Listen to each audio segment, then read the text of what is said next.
peaceful village of Ara, Bihar, stood a large ancestral house known to all. It belonged to the Pandey family, respected for their wealth, their spiritual beliefs, and their honesty. At the center of this family was Jagtaran Pandey, lovingly called Panditji, a priest, a businessman, and a man of quiet wisdom. The family had 8 members: Panditji and his wife, their 2 sons, Raghunath and Manoj, both married, and 2 lively grandchildren, Vikram and Priya. Together, they ran a rice mill, an old yet thriving business that produced rice and its byproducts. The machines sang all day, the workers were loyal, and money came in steadily. But what truly filled their home was contentment. Each morning began with temple bells and the smell of steaming rice. Children laughed, elders sipped tea, and even the walls of the house seemed to smile. Vikram and Priya were especially curious, asking questions about gods, machines, dreams, and stars.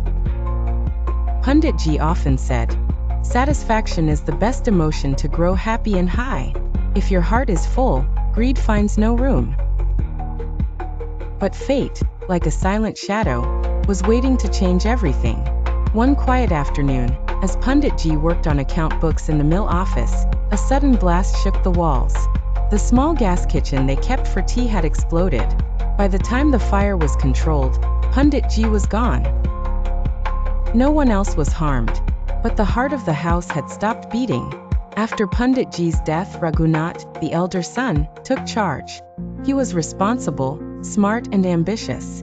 At first, everything ran smoothly, but slowly something changed. Raghunath became distant. He stopped attending prayers. He spent long nights at the mill, keeping everyone out of his office. Workers whispered about strange markings, locked rooms, and chants at odd hours. Even his family noticed his cold behavior. Then the business began to boom unusually fast. New clients, big orders, and sudden profits. It felt like a miracle, but Manoj felt it was something else. The house grew heavy. His mother stopped speaking. His wife had nightmares. Priya drew pictures of a shadowy woman with red eyes. She said it was Karnpishakini auntie.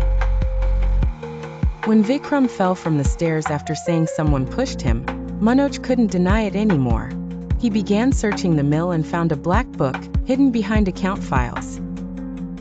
It was filled with dark rituals, names of spirits, and among them, Karnpishakini, a spirit said to give power in exchange for blood and chaos. Terrified yet determined, Manoj went deep into the forest to find Baba Rudranath, a wise sage his father once spoke of. Baba listened to the whole story and nodded grimly. "Your brother made a deal. He wanted more, and now she wants more, lives, minds, peace. But she can be banished if you're strong enough to face her." Baba gave him a ritual, fire, salt, mantras, and a warning. She will tempt. She will haunt. But she cannot cross purity. On a moonless night, Manoj entered the rice mill alone. He drew the salt circle, lit the fire, and began chanting. The air grew heavy. The lights flickered. Then she came.